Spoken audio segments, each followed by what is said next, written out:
নমস্কার, সবাইকে স্বাগত জানাচ্ছি এখনকার অনুষ্ঠান এনবিপি ইউনানি আয়ুর্বেদা রিসার্চ সেন্টারের অনুষ্ঠানে। সময় এনবিপি সময়, যেখানে আয়ুর্বেদ চিকিৎসা শাস্ত্র কথা বলে এবং অবশ্যই যে কোনো জটিল রোগ থেকে মানুষ নিজেকে সুস্থতার পথে নিয়ে যেতে পারে। কোনো রকম পেনকিলার বা কোনো রকম স্টেরয়েডের সহায়তা নয়, বরং এনবিপি ইউনানি আয়ুর্বেদা রিসার্চ সেন্টার তার আয়ুর্বেদিক চিকিৎসা শাস্ত্রের মাধ্যমে একদম রুট লেভেলে গিয়ে ট্রিটমেন্ট করে মানুষকে কিন্তু সুস্থতা দিয়ে আসছে।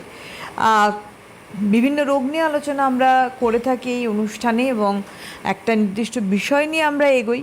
আজকে যে বিষয়বস্তু তা একটি কমন রোগ, কিন্তু অন্যান্য রোগের বলবো ক্যারিয়ার, তে হচ্ছে ডায়াবেটিস অর্থাৎ সাইলেন্ট কিলার আমরা বলে থাকি। এই একটি মাত্র রোগ বিভিন্ন অর্গ্যান ড্যামেজ করছে একের পর এক, বিভিন্ন মানুষ চরমতম সমস্যায় পৌঁছচ্ছে এবং চরমতম অবস্থাতেও পৌঁছচ্ছে। কিভাবে এখান থেকে আমরা বেরোবো, ইনসুলিন ডিপেন্ডেন্ট বা নন ইনসুলিন ডিপেন্ডেন্ট ডায়াবেটিক পেশেন্ট যারা রয়েছেন তারা কীভাবে নিস্তার পাবে না এনবিপি আয়ুর্বেদের হাত ধরে, সব নিয়ে থাকবে আলোচনা। এবং ডায়াবেটিস নিয়ে কী বিস্তারিতভাবে আমরা জানতে পারি আজকে এই অনুষ্ঠান থেকে আমরা জানবো। আর যদিও ডায়াবেটিস, কিন্তু সব বিষয় নিয়ে আপনারা প্রশ্ন করতে পারেন। আমাদের সঙ্গে রয়েছেন ডক্টর অয়ন হালদার। অনেক স্বাগত ডক্টর হালদারকে আমাদের অনুষ্ঠানে আসার জন্য। নমস্কার। আপনারা রয়েছেন ওনার সঙ্গে সরাসরি লাইভে কথা বলতে। ফোন করুন আমাদের সরাসরি ফোন নাম্বার 6292242341, 6292242342। এই দুটি ফোন নাম্বারে ফোন করুন আপনাদের প্রশ্ন এবং আপনাদের জিজ্ঞাসা নিয়ে। সবার আগে ডক্টর হালদারের কাছে প্রশ্ন করব যে ডায়াবেটিস কখন হয়? দেখুন, ডায়াবেটিস হওয়ার অনেকগুলো কারণ আছে।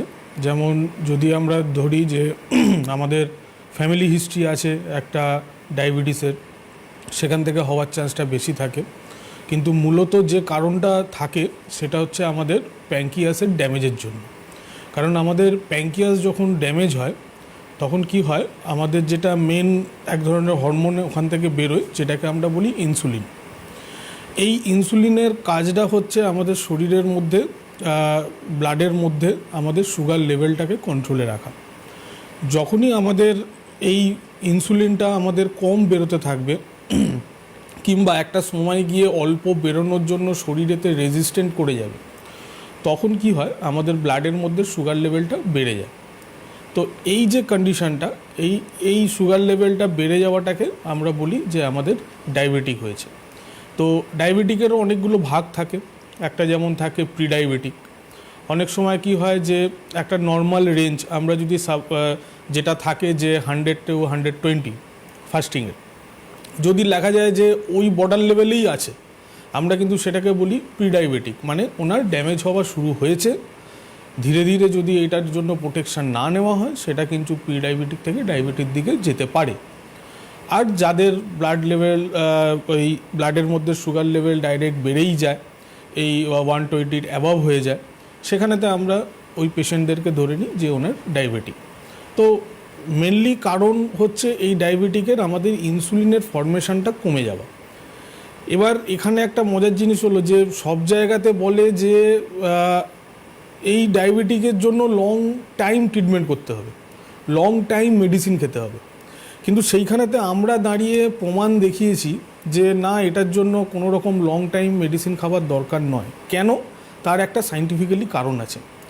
যেরকম আমরা প্রিভিয়াস আগের দিনই আমরা দেখিয়েছিলাম যে একটা ভ্রান্ত ধারণা ছিল যে গলব্লাডারের স্টোন হলে যে আমাদেরকে অপারেশন করতে হয়। কিন্তু আমরা সেটা প্রমাণ দেখিয়েছি উইথ রিপোর্ট, উইথ পেশেন্ট নিজের মুখে বলছে যে হ্যাঁ, আমার এই 3 মাস আগে আমার রিপোর্টেতে গলব্লাডার স্টোন ছিল কিন্তু এখন নেই। ঠিক সেরকমই আমরা বারবার ধরে এই অ্যাওয়ারনেসটা আনতে চাইছি যে সুগারের জন্য কোনো রকমভাবে লাইফ টাইম মেডিসিন খাওয়ার প্রয়োজন নেই, যদি আমরা ট্রিটমেন্ট প্রসেসটাকে একটু ভালো করে জানি এবং সাইন্টিফিক্যালি করি। এই যে আমরা সুগারের জন্য ওষুধ খাচ্ছি, আমরা এই ওষুধটা কী জন্য খাচ্ছি? আমাদের ব্লাডে যে সুগার লেভেলটা বেড়ে গেছে সেটাকে আমরা জাস্ট কন্ট্রোল করে রাখছি। এবার অনেক সময় কি হচ্ছে, ওষুধ দীর্ঘদিন ধরে খেতে খেতে সেই ওষুধটাও রেজিস্টার করে যাচ্ছে। এর ফলে কি হয়, আমাদের ওষুধের ডোজ বাড়াতে হয়। অত্যধিক ডোজ বাড়ানোর ফলে অনেক সময় সুগার ফল করে যায়, তখন আবার কমিয়ে দিতে হয়। এবং যদি ওষুধ কোনো রকমভাবে কাজ না করে, লাস্ট আমরা কি করি, বাইরে থেকে ইনসুলিন নিই। তাহলে শুরুটা কোথা থেকে হলো, যে আমাদের প্যাঙ্কিয়াসটা ড্যামেজের কারণে ইনসুলিনের ফর্মেশনটা কমে যাচ্ছে। সেই ইনসুলিনটাই আমরা বাইরে থেকে নিচ্ছি অ্যাট লাস্ট। তাহলে আমরা যদি ট্রিটমেন্ট প্রসেসটা এইভাবে করি যে আমরা প্যাঙ্কিয়াসটাকে ঠিক করি, ইনসুলিনের ফরমেশনটাকে ধীরে ধীরে বাড়াই এবং তার সাথে সাথে সুগার লেভেলকে কন্ট্রোলে রাখা, এই দুটো জিনিস যদি আমরা কম্বিনেশনভাবে করতে পারি তাহলে কি হবে, একটা সময় গিয়ে ইনসুলিনের ফরমেশনটাও নর্মাল হয়ে যাবে, ধীরে ধীরে কন্ট্রোলের জন্য যে ওষুধটা খাওয়ানো হচ্ছে সেইটা ধীরে ধীরে আমরা বন্ধ করে দেবো এবং তার ফলে কি হবে, নর্মাল বডির যেটা প্রসেস, যে ইনসুলিন নর্মালভাবে বেরোচ্ছে, আমাদের ব্লাডের মধ্যে সুগার লেভেলটা কন্ট্রোলে থাকছে। এটা হলো পার্মানেন্ট সলিউশন যদি আমরা ঠিক মতোভাবে ট্রিটমেন্টটা করি। কারণ আমাদের আয়ুর্বেদে কি আছে, অনেক রকমের হার্বাল ভেষজ জিনিস আছে, বিভিন্ন রকম গাছগাছরা আছে যেগুলো হয়তো আমরা দেখি আশেপাশেই আছে কিন্তু আমরা জানি না। আমরা কি করি, এই ট্রিটমেন্ট প্রসেসটা যখন শুরু করি একটা সময় পর্যন্ত ওষুধ খাওয়াই, যেটাকে আমরা বললাম যে জাস্ট শুধু সুগার লেভেলটা কন্ট্রোল করে রাখার জন্য এবং প্যাঙ্কিয়াসটাকে রিপেয়ার করার জন্য একটু সময় নেওয়া, যাতে ওই সময়টাতে সুগার লেভেলটা বেড়ে না যায়। কিন্তু তারপর যখন এটা নর্মাল হয়ে যায়, দেখা যায় যে 1 মাস 2 মাস লাগাতার হচ্ছে সুগার লেভেলটা একদম কন্ট্রোলে থাকছে, তখন আমরা আস্তে আস্তে বিভিন্ন রকম টেস্ট করে দেখে নিই যে ইনসুলিনের ফরমেশন ঠিক আছে কি না, সুগার লেভেলটাও ঠিক আছে কি না। তারপর আস্তে আস্তে মেডিসিনগুলো উইথড্রল করে দিই। উইথড্রল করে আমরা এই যে নর্মাল ভেষজ যে জিনিসগুলো থাকে, বিভিন্ন রকম হার্বস থাকে, এই হার্বসগুলো আমরাকে সঠিকভাবে অ্যাপ্লাই করতে বলি। তার সাথে সাথে লাইফস্টাইল, যেটা খুব মেন দরকার, সেই লাইফস্টাইলটাকে মেনটেন করতে বলি। তার সাথে সাথে কিছু যোগা আছে, সেই যোগাটাকে আমরা মেনটেন করতে বলি। এর ফলে কি হয়, আমাদের লং টাইম যেখানে বলছে মেডিসিন খেতে হবে সেই জায়গাটা থেকে যেতে হবে না। একটা সাডেন পিওর ট্রিটমেন্ট করিয়ে আপনি সারা লাইফ উইদাউট মেডিসিন সুগারকে কন্ট্রোলে রাখতে পারবেন। আপনাদের অবশ্যই বলবো, এই মুহূর্তে আপনারা এনবিবি লাইভ অনুষ্ঠান দেখতে পাচ্ছেন এবং আজকে বিষয়বস্তু নিয়ে আমরা এগোচ্ছি ডায়াবেটিস, এবং ওপারে অনেক ডায়াবেটিক পেশেন্ট রয়েছেন যারা দীর্ঘ সময় ধরে একটা নির্দিষ্ট প্যাথির চিকিৎসায় রয়েছেন। এবং একটু আগে ডক্টর হালদার কথা বললেন যে আমরা ওষুধের মানে কি বলবো, ডোজেস কমছে বাড়ছে, বাট ওষুধ কমছে না, এটা হচ্ছে দুর্ভাগ্য আমাদের। সেখান থেকে কিভাবে আমাদের এনবিপি আয়ুর্বেদ সুস্থতার পথে নিয়ে আসবে সেটা নিয়ে আলোচনা করছি। ডায়াবেটিক পেশেন্ট বা অন্যান্য রোগে যারা আক্রান্ত রয়েছেন, ফোন করুন আমাদের ফোন নাম্বার 6292242341 হ্যালো। হ্যাঁ, হ্যালো ম্যাডাম, নমস্কার। নমস্কার, কে বলছেন? আমি উড়িষ্যা থেকে বলছি, অমল সরকার। হ্যাঁ বলুন। হ্যাঁ, আমাদের আঁটুতে ব্যথা যে হচ্ছে, হ্যাঁ, শর্মাবাবু বলছিলেন যে একটা যে কয়টা যে লাগে সামগ্রী, ওইটা জানতে চাই। আচ্ছা দেখুন, মেন জিনিস হচ্ছে আপনার অসুবিধাটা কি হচ্ছে বললেন? হ্যাঁ, হাঁটুতে ব্যথা। হাঁটুতে ব্যথা হচ্ছে। এবার এর জন্য কি কোনো রকম ট্রিটমেন্ট করিয়েছেন? এই যে হাঁটুতে ব্যথাটা কেন হচ্ছে, কি কারণে হচ্ছে? ট্রিটমেন্ট কিছু করা হয়নি। দেখুন, মেন জিনিস হচ্ছে এই যে রেমিডিগুলো, হ্যাঁ আপনি শুনতে থাকুন, আপনাকে বলে দিচ্ছি। এই যে রেমিডিগুলো আমাদের বলা হয়, এইটা হয় আমাদের ধরুন খুব ব্যথায় উনি আক্রান্ত হয়ে আছেন, আসতে পাচ্ছেন না, সেটা ওই সময়েতে তাড়াতাড়ি জিনিসটা কাজ করবে এবং আপনাকে একটা সময় দেওয়া হলো ওইটাকে ট্রিটমেন্ট করার জন্য। মেন উনি যে বলছেন হাঁটু ব্যথা, হাঁটু ব্যথার কারণ আমাকে খুঁজে বার করতে হবে। যদি ওখানে অস্টিওআর্থারাইটিস হয় তাহলে কি হবে, অস্টিওআর্থারাইটিস জন্য আমাকে ইমিডিয়েট ট্রিটমেন্টটা করতে হবে। না হলে কি হবে, হাঁটু আস্তে আস্তে ডে বাই ডে যাবেন, ব্যথা যন্ত্রণাও বাড়বে, হাঁটতে চলতে অসুবিধে হবে। এই যে আমি কিছুক্ষণ আগে বললাম যে লং টাইম মেডিসিন খাওয়ার দরকার নেই, আমি উদাহরণটা দিলাম সুগারের, যে একটা সময় গিয়ে আমরা ঘরোয়া কিছু রেমেডি বলে দিই, সেইটাকে যদি মেনটেন করেন তাহলে এই জিনিসটা আর ফেরত আসবে না। ঠিক সেরকম ক্ষেত্রেই আপনাকে মেনলি ট্রিটমেন্টটা করে ওই জায়গাটাকে রিপেয়ার করতে হবে। তারপর আমাদের যে রেমেডিগুলো আমরা বলে দেবো সেইগুলো যদি আপনি ফলো করেন তাহলে কি হবে, আপনার ভবিষ্যতে এই রোগটা আর আসবে না। তো আপনার ক্ষেত্রে একটাই বলবো যে এটাকে সিরিয়াসভাবে আপনি একবার ট্রিটমেন্টটা করান, একটা হাঁটুর এক্সরে করে জানুন যে কি হয়েছে, কি কারণে ব্যথা হয়েছে।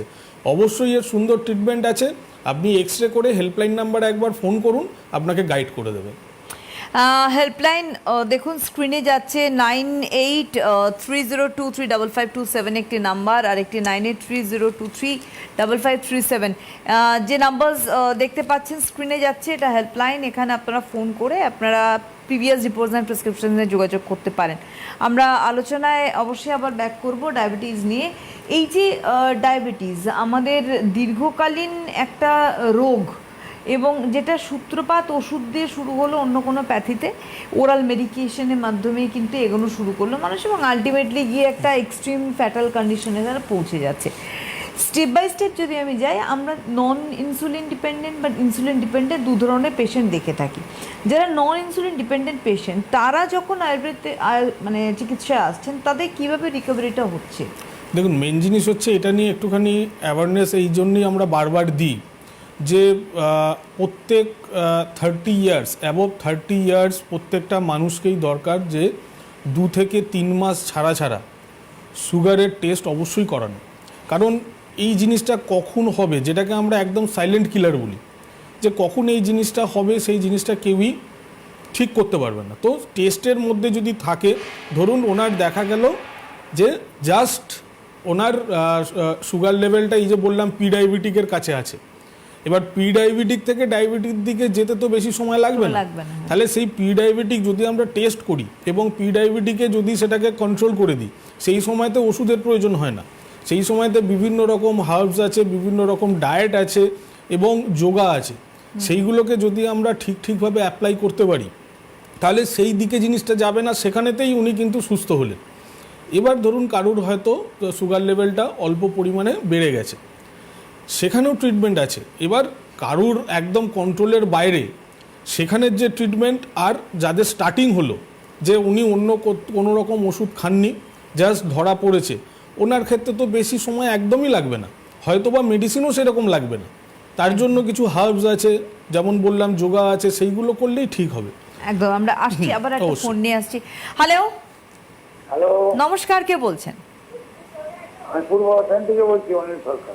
কে বলছেন? অনিল সরকার, কোথা থেকে বলছেন দাদা? পূর্ব বর্ধমান, নবদ্বীপের পাশে। হ্যাঁ বলুন। হ্যাঁ, আমার পায়ের পাতা গোড়ালি এবং সামনের দিকে বুড়ো আঙুলের দিকটা নিচটা ছুটে হেঁটে যাচ্ছে। শীতকালে হয় এটা। কি হচ্ছে? পায়ের পাতা ফেটে যাচ্ছে। ফেটে যাচ্ছে? এটা কি শুধু শীতের সময় হয়? এটা শীতকালে হয়, বর্ষাকালের দিকে কম হয়, আচ্ছা গ্রীষ্মকালে কম হয়, আর শীতকালটাই বেশি হয়। আচ্ছা, কোনো রকম কি ব্লাড আসে ওখান থেকে? না, ব্লাড আসে না। আচ্ছা ঠিক আছে, আপনি শুনতে থাকুন, বলে দিচ্ছি। মেনলি যেটা শীতের সময় হয়, একটুখানি ড্রাই আমাদের স্কিন হয়েই যায়, বিশেষ করে গোড়ালি, পায়ের পাতা। আমাদেরকে কি করতে হয়, একটুখানি রেগুলার বেসে ঠিকভাবে পায়ের একটু যত্ন নিতে হয়, পরিষ্কার একটু রাখতে হয়। সেখানেতে দেখা যায় যে এই ফাটা জিনিসটা অনেক সময় চলে যায়। তারপরও যদি না হয়, তাহলে ড্রাই স্কিনের জন্য একটুখানি ট্রিটমেন্ট করাতে হবে। তো এটার জন্য হ্যাবক কিছু টেনশন নেওয়ার কিছু নেই। এটা মোটামুটি 1-2 মাস যদি আপনি ঠিকঠাক মতো করে, যে অয়েন্টমেন্ট আছে যদি আপনি ইউজ করেন, বা কিছু সামান্য মেডিসিন আছে সেটা যদি ইউজ করেন, এই জিনিসটা ভালো হয়ে যায়। কিন্তু এর পেছনের কিছু গাইডলাইন থাকে, সেই গাইডলাইনগুলোকে আপনাকে মেনটেন করতে হবে, অবশ্যই আপনি সুস্থ হবেন।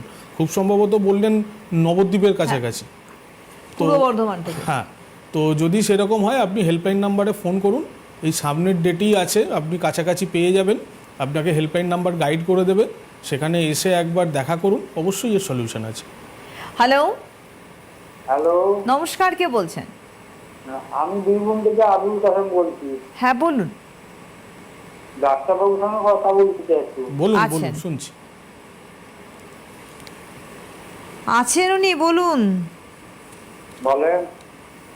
বলুন, আপনি শুনছি, বলবেন বলুন। তো। হ্যালো, শুনতে পাচ্ছি, বলুন। Fatty liver, প্যানকাইটিস। কার এগুলো? আপনার? আমার ছেলের ছেলের বয়স বয়স কত কত? ছেলের? 36। 36। বাবা, তো ফ্যাটি লিভার, প্যানক্রিয়াটাইটিস দুটোই আছে?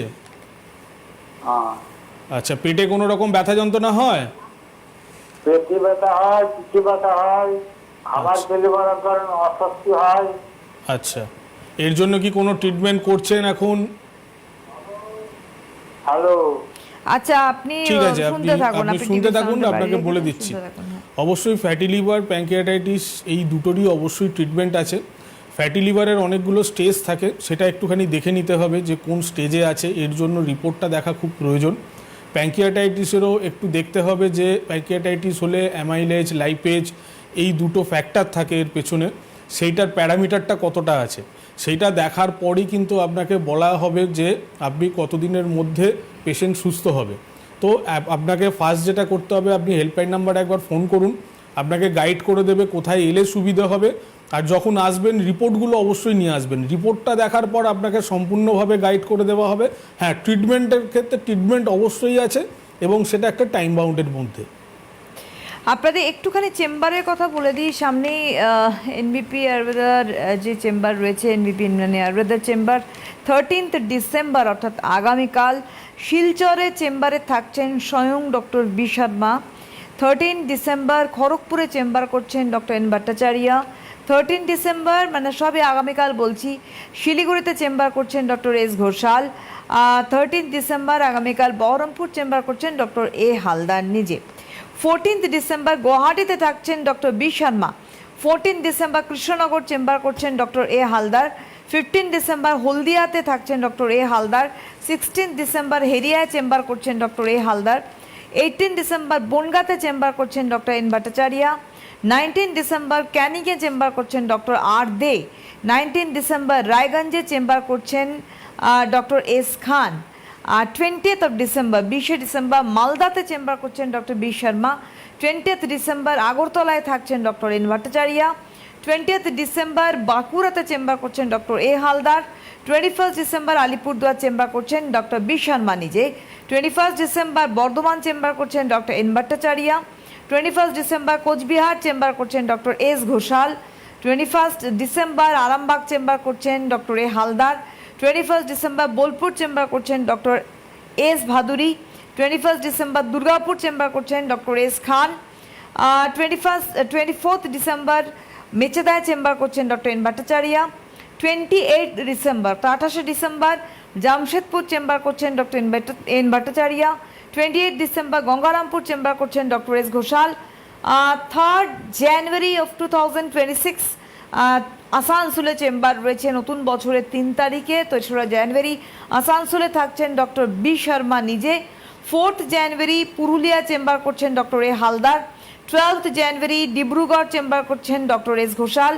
4th জানুয়ারি কাকদ্বীপে চেম্বার রয়েছে, থাকছেন doctor S Khan. And 5th জানুয়ারি ঝাড়গ্রামে চেম্বার করছেন ডক্টর এ হালদার। এবং মধ্যমগ্রামে কিন্তু হেড অফিস রয়েছে, আপনারা প্রত্যেকেই জানেন এনবিপির।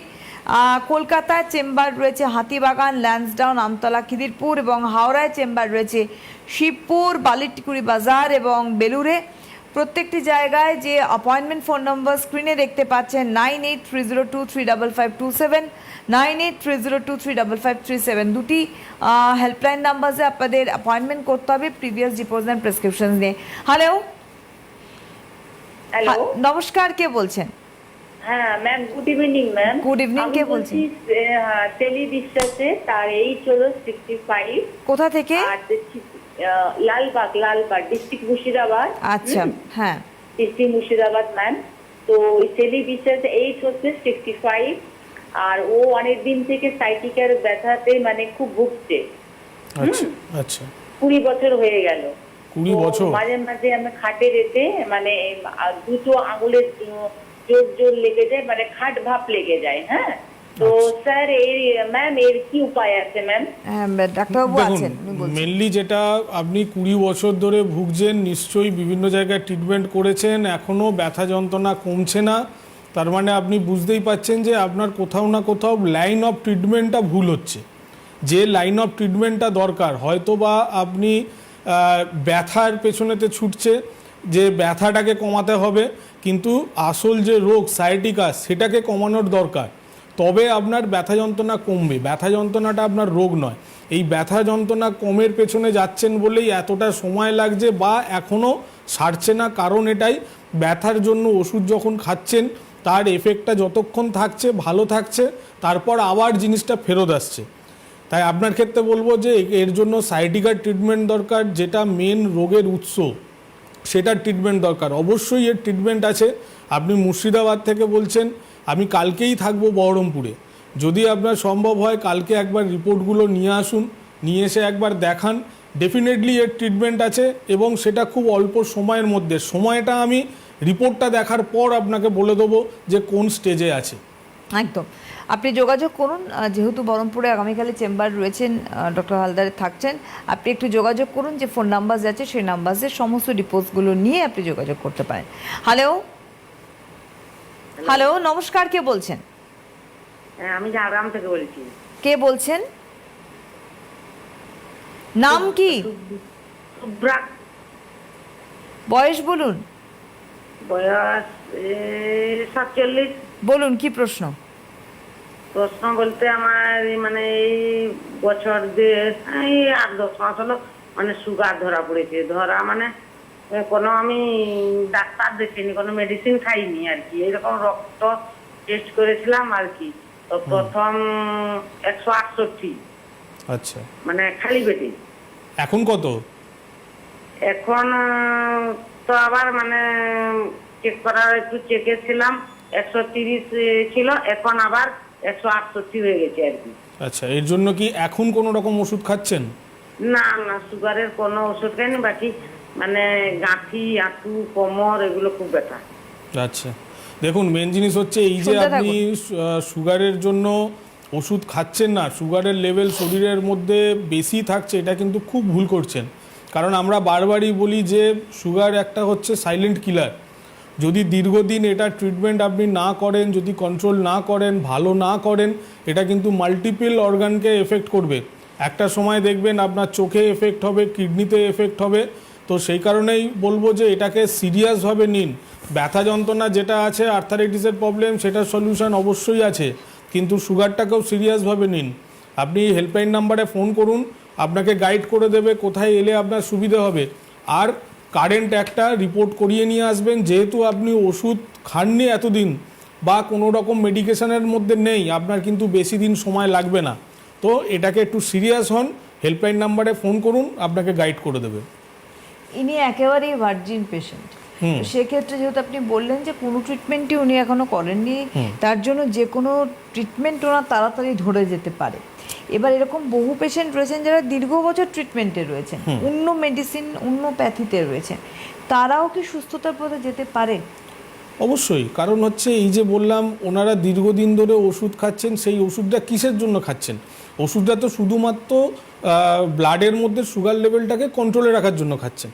যখন কাজ হচ্ছে তখন কন্ট্রোলে থাকছেন, যখন কাজ হচ্ছে না তখন আবার সেটা বাড়ছে। এই যেমন এনার ক্ষেত্রে দেখুন, এনার 168, 130, ইনি কিন্তু ওষুধ খাচ্ছেন না। কি করছিলেন? ডায়েট করছিলেন বা যেগুলো বলেছেন নিশ্চয়ই কিছু না কিছু করছেন, তাই সেই কারণে আপ অ্যান্ড ডাউন হচ্ছে। কিন্তু যদি ওষুধ খাওয়া অবস্থাতেও আপ অ্যান্ড ডাউন হয়, তাহলে জানতে হবে যে না, আমার তাহলে ট্রিটমেন্ট প্রসেসটা ভুল হচ্ছে। কারণ আমার লক্ষ্য থাকতে হবে যে আমাকে নর্মাল উপায়েতে যাতে আমাকে সুগারটা কন্ট্রোল শুধু নয়, ভালো করা যায়। ডেফিনেটলি যারা দীর্ঘদিন ধরে ওষুধ খাচ্ছেন বা যারা ইনসুলিনও নিচ্ছেন, এরকম পেশেন্ট বহু আছে যারা ইনসুলিন নিচ্ছেন, আমাদের কাছে এসেছেন। যদি স্টেপ বাই স্টেপ ট্রিটমেন্টটা করানো হয়, ফার্স্ট হচ্ছে ইনসুলিনটাকে আমরা স্টপ করাই, তারপরে যে ওষুধগুলো খাচ্ছে ধীরে ধীরে, হয়তো যারা ইনসুলিন নিচ্ছে, নর্মাল যারা মেডিকেশনের মধ্যে আছে, হয়তো কিছুটা সময় একটু এক্সট্রা লাগতে পারে, কিন্তু ট্রিটমেন্ট অবশ্যই আছে। ইনসুলিনও আপনার বন্ধ হবে, আপনার কোনো রকম ওষুধও সারা লাইফ খেতে হবে না, যদি আপনি প্রপারভাবে গাইডলাইনগুলো মেনটেন করেন। হ্যাঁ, এবার আমি আপনাকে ট্রিটমেন্টের মধ্যে আমরা বললাম যে হ্যাঁ এই জিনিস করবেন না, এই জিনিস পালন করতে হবে, ডায়েট এইটার মধ্যে থাকতে হবে, কিন্তু আপনারা সেটা কথা শুনবেন না। ডায়েট যেরকম আছে সেরকমই আপনারা খাবেন, যেগুলো বারণ আছে সেক্ষেত্রে একটুখানি মুশকিল হয়ে যায়। কিন্তু যদি প্রপারলি গাইডলাইন মানে, তাহলে কোনো রকম মেডিকেশনের দরকার নেই আজীবন। এবং যারা ট্রিটমেন্টের মধ্যে দীর্ঘদিন ধরে আছে ওনাদের ক্ষেত্রেও, যারা প্রিডায়াবেটিক আছে ওনাদের ক্ষেত্রেও, যারা ইনসুলিন নিচ্ছে ওনাদের ক্ষেত্রেও। শুধুমাত্র আমাদের ট্রিটমেন্ট করার ক্ষেত্রে যখন তারা আসছে, মেন্টালি তারা প্রিপেয়ার হচ্ছে যে আমি সুস্থ হব। সবথেকে বড় বিষয়, এনবিপি মানেই কিন্তু সুস্থ হওয়ার নাম। হ্যালো হ্যালো, নমস্কার, কে বলছেন? হ্যাঁ নমস্কার। গণেশ মন্ডল, কোথা থেকে? বীরভূম। বয়স? বয়স হয় 63। আচ্ছা, কি সমস্যা বলুন? আচ্ছা, ঘাড়ে ব্যথা আর স্পন্ডলাইটিস। ঘাড়ে ব্যথা? আর হ্যাঁ, আচ্ছা। ঘাড়ে ব্যথা হয়, স্পন্ডলাইটিস আর থাইরয়েড ওষুধ খাই। হুম। এই থাইরয়েড ওষুধ খাই স্পন্ডালাইটিসের ব্যথাটা কতদিন আছে? অনেকদিন থেকে। অনেক দিন ভালো থেকে? হচ্ছে না, একটা আসন টাসন করি, একটু আচ্ছা। ছাড়ছে না। মানে এর জন্য ট্রিটমেন্ট করেছেন, আপনার সারছে না জিনিসটা, তাই তো? না, ওষুধ আমি খাই না, আমি ওই ফিজিওথেরাপি ওই ইয়েটা করতাম, কয়েকটা আসন টাসন করতাম।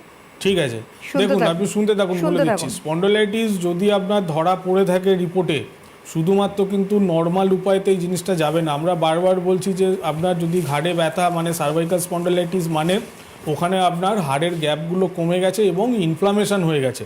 লাইটিস, স্পন্ডোলাইটিস এই কথাটার মানেই হচ্ছে আপনাদের ইনফ্লামেশন হয়ে যাওয়া। তো সেই জায়গাটাতে ইনফ্লামেশন আছে, ফুলে আছে ভেতরে, এইটা নয় ফুলে আছে মানে আপনি বাইরে থেকে অনুভব করবেন। তো সেখানে শুধুমাত্র নর্মাল উপায় এটা যাবে না, এটাকে আপনাকে ট্রিটমেন্ট করতে হবে এবং সেটা পার্টিকুলারলি সার্ভাইকাল স্পন্ডোলাইটিসেরই ট্রিটমেন্ট করতে হবে। হয়তো ব্যথা হচ্ছে, ব্যথার ওষুধ খেয়ে হবে না, বা আপনি অন্যান্য যা যা উপায় আপনি নিচ্ছেন উইদাউট ট্রিটমেন্ট, এটা কিন্তু ঠিক হবে না। হ্যাঁ, একটা সময় গিয়ে আপনাকে এই জিনিসগুলো করতে হবে, কিন্তু তার আগে আপনাকে সুস্থ হতে হবে। তারপর জিনিসটা যাতে ফেরত না আসে তার জন্য বিভিন্ন রকম ব্যায়াম আছে, যোগা আছে, সেইগুলোকে মেনটেন করতে হবে। কিন্তু এখন অবশ্যই এটাকে সিরিয়াসভাবে নিন, নালে ভবিষ্যতে আপনি ঘাড় ঘোরাতেও পারবেন না, এক জায়গায় স্টিপ হয়ে যাবে। বীরভূম থেকে বলছিলেন, আপনি হেল্পলাইন নাম্বারে ফোন করুন, কাছাকাছি সেন্টার পেয়ে যাবেন, সেখানে এসে একবার দেখান। রিপোর্ট যদি থাকে প্রিভিয়াস, সেইগুলো একবার নিয়ে আসুন, দেখবেন খুব অল্প সময়ের মধ্যে আপনি সুস্থ হবেন। আপনাদের আবারও বলে রাখি, আগামীকাল 13 ডিসেম্বর শিলচরে চেম্বার করছেন ডক্টর বি শর্মা। আগামীকাল 13 ডিসেম্বর খড়গপুর চেম্বার করছেন ডক্টর এন ভট্টাচার্য। আগামীকাল 13 ডিসেম্বর শিলিগুড়ি চেম্বার করছেন ডক্টর এস ঘোষাল। আগামীকাল 13 ডিসেম্বর বহরমপুর চেম্বার করছেন ডক্টর এ হালদার নিজে। আসবো। হ্যালো হ্যালো, নমস্কার, কে বলছেন? একটু জোরে বলুন কাইন্ডলি, শুনতে পাচ্ছি না। হ্যাঁ, আমি পূর্ণিমা গুপ্তা বলছি, হুগলি কিশোরপুর থেকে। বয়স? বয়স আমার 35 বছর। বলুন বলুন। হ্যাঁ, আমি বলছিলাম যে আমার মানে একদম অনেকদিন থেকে গ্যাস অম্বল হচ্ছে। আচ্ছা, খুব কি খালি পেটে থাকেন? আমি ইন্ডোস্কোপি করিয়েছিলাম, তাতে হালকা আলসারের মতো আছে। হ্যাঁ, আমি সেই কারণেই জিজ্ঞাসা করলাম যে খালি পেটে থাকা খুব খুব থাকেন বা আগে থাকতেন? খালি পেটে থাকতাম, কিন্তু এখন সেই ইন্ডোস্কোপি করার পর থেকে একটু খালি পেটে থাকাটা বন্ধ হয়েছে। এখন তো আপনার রোগটা এসে গেছে। মেনলি যেটা থাকে, অবশ্যই এর ট্রিটমেন্ট আছে, আপনি একটু শুনতে থাকুন, আপনাকে বলে হ্যাঁ, দিচ্ছি। আমাদের 1 মিনিট মতো টাইম আছে। মেন যেটা জিনিস হয়, এই যে আপনার আমাদের নর্মাল যে গ্যাস্ট্রাইটিস যেটা হয়, গ্যাস অম্বল অ্যাসিডিটি, এই যে জিনিসগুলো হয়, এই জিনিসগুলোর পেছনে আমরা জানি যে মেন দুটো অর্গান থাকে দায়ী। আমরা কি করি, এই জিনিসটাকে খুব হালকা হাতে নিই, যে গ্যাস অম্বল অ্যাসিডিটি হচ্ছে তো একটা ওষুধ খেলাম তাতে সেরে গেল, সেটা নয়। এর জন্য আলসার যেমন স্টোমাকের ট্রিটমেন্ট করতে হবে, লিভারের ট্রিটমেন্ট করতে হবে, তবে এটা ভালো হবে।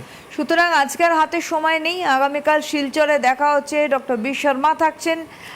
আগামীকাল খড়গপুর থাকছেন ডক্টর এন ভট্টাচার্য। আগামীকাল শিলিগুড়ি থাকছেন ডক্টর এস ঘোষাল এবং আগামীকাল বহরমপুর চেম্বার করছেন ডক্টর এ হালদার স্বয়ং নিজে। 9830235527 9830235537 অবশ্যই যোগাযোগ করুন। অনেক ধন্যবাদ জানাবো ডাক্তারবাবুকে, আবারও ধন্যবাদ আপনাদের জানাই। নমস্কার।